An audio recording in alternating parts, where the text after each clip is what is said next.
Hazine we Maliýe Komiteti Türkmenistany täzeden gurmak tagallalaryň içinde iň möhüm bolan guramalaryň biri hem şüphesiz hazine we maliýe guramasydyr.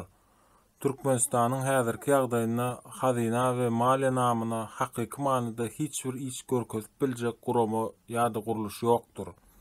Onuň ýerine guramaçylykly jenaýatçy toparyň bähwidini goramak maksatly halka garşy işleýän bikanun guramalar bilen ýurdy talap gelýärler.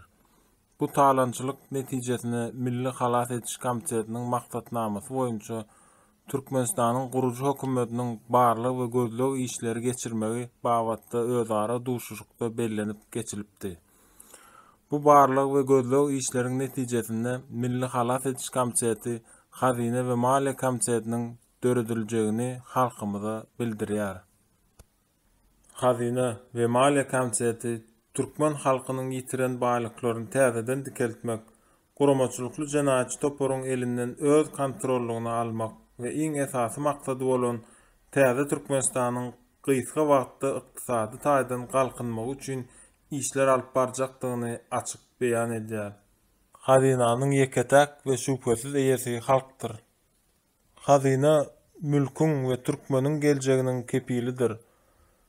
Adalet mülküň sütünüdür. Hazina mülküň goragydyr.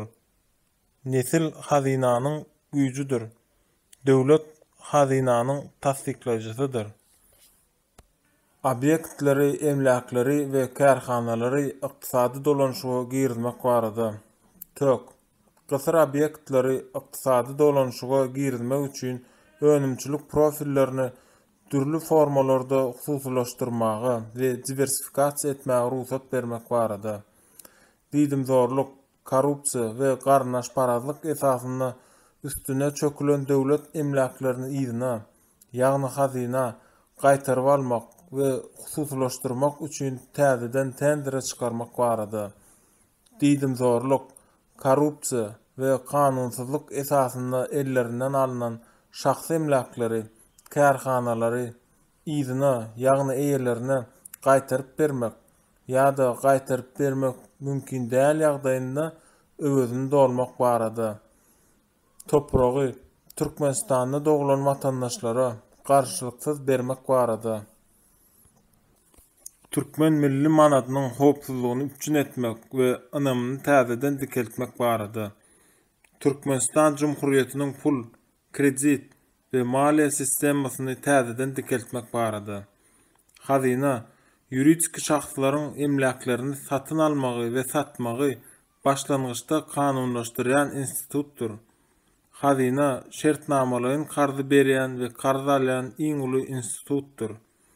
Hazina täze Türkmenistanyň gurucu guramalaryny gerekli maliýe we maddi serişdeler bilen üpjün edýär. Mehanizm işlenip düzüldi.